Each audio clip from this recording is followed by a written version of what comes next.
Bien, mes chers camarades, je vous apporte le salut fraternel de l'UD des Yvelines. Je vais commencer par remercier tout de suite, en début de propos, Yves pour l'action qu'il a menée.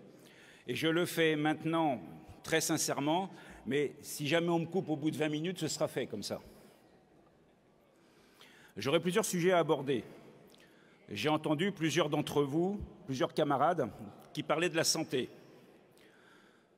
Dans notre département, nous avons eu un cas, la semaine dernière, où un patient est mort à l'hôpital dans les couloirs des urgences. Il a d'abord été à l'hôpital Mignot, à Versailles, un grand hôpital, donc vous devez vous en douter.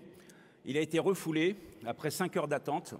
Il a été à Rambouillet, et là, à Rambouillet, après 6 heures, il est mort. Est-ce que c'est ça l'hôpital de demain, mes camarades? C'est la question que je pose. Malheureusement, les urgences sont tellement dépourvues de soignants qu'on peut en avoir peur. Et après l'hôpital défait, qui parvient pour l'instant à résister grâce à ses soignants, ce sera la sécurité sociale que tous nos hommes politiques sacrifieront. Et certains ont demandé hier, avant-hier, pourquoi on s'attaque à la Sécu? Pourquoi on s'attaque à la fonction publique? Pourquoi on s'attaque à la retraite, à l'assurance chômage, etc. Essayons d'analyser ensemble ce qui se passe depuis 1983, année de l'austérité déclarée.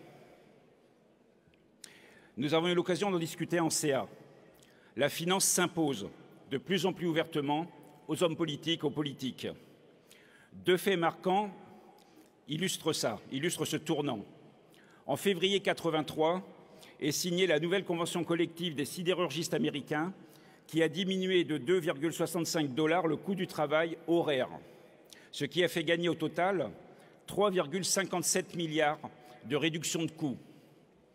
Cette manne financière permet le développement des multinationales par acquisitions successives.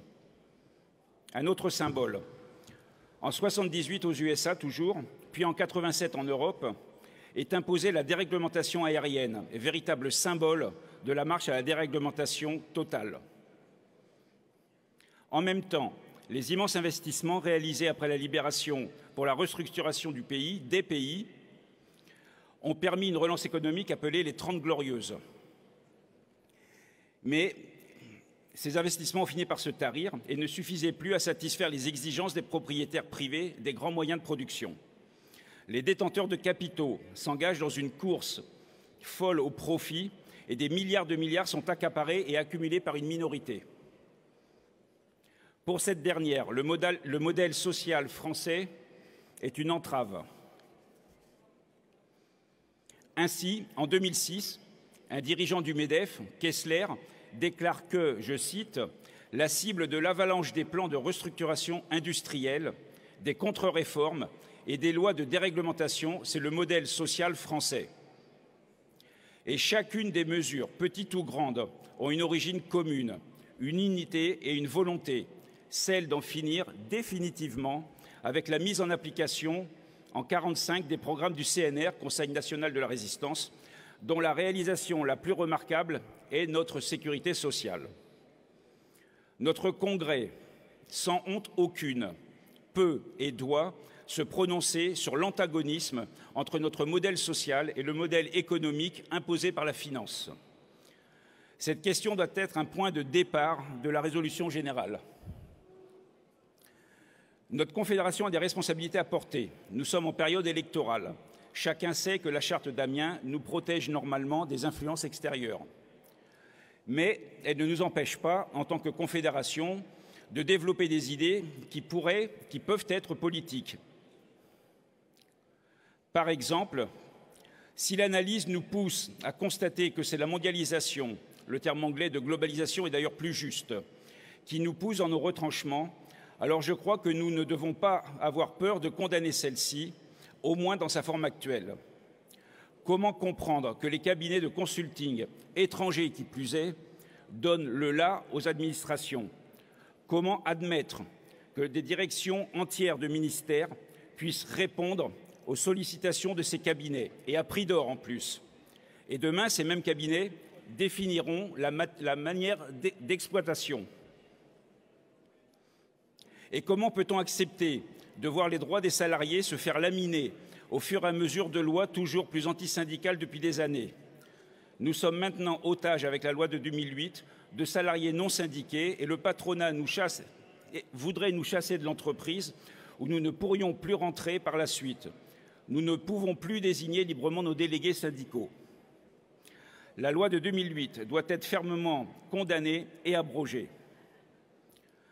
Concernant le syndicalisme, il a été substitué au droit syndical les prérogatives des instances représentatives du personnel, toutes composées de délégués élus par les non-syndiqués et placés dans le rapport de subordination économique qui découle du contrat de travail. Il a été substitué à l'indépendance syndicale et à la liberté de négociation, instaurée par la loi du 11 février 1950, un nouveau type de relation appelé le dialogue social. Le traité de Rome de 1957, déjà, instaure ce dialogue social en vertu de l'article 151 du traité sur le fonctionnement de l'UE, Union européenne, et les États membres ont pour objectif commun de promouvoir le dialogue entre les employeurs et les travailleurs. L'objectif est clair. L'objectif du dialogue social est d'améliorer la gouvernance européenne à travers la participation des partenaires sociaux à la prise de décision et à la mise en œuvre de celle-ci. En d'autres termes, c'est la définition de l'intégration des syndicats. En participant au dialogue social, nous n'avons pu empêcher ni la restructuration mondiale du marché et des productions, ni l'inversion de la pyramide de nos droits, plaçant le niveau de l'entreprise supérieur en droit aux conventions collectives. Si on regarde bien, un nouveau régime est en train de naître sous le poids de la finance relayée par Bruxelles, celui de la pensée unique. En effet, lorsque nous ne sommes pas dans la pensée unique, nous sommes maintenant complotistes. Celui du critère économique unique, la marge et les dividendes.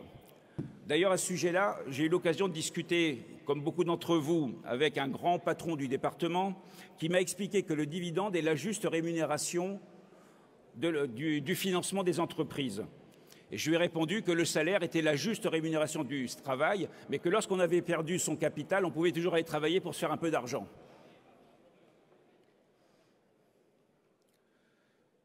Mon camarade, pour conclure. Je ne suis pas loin.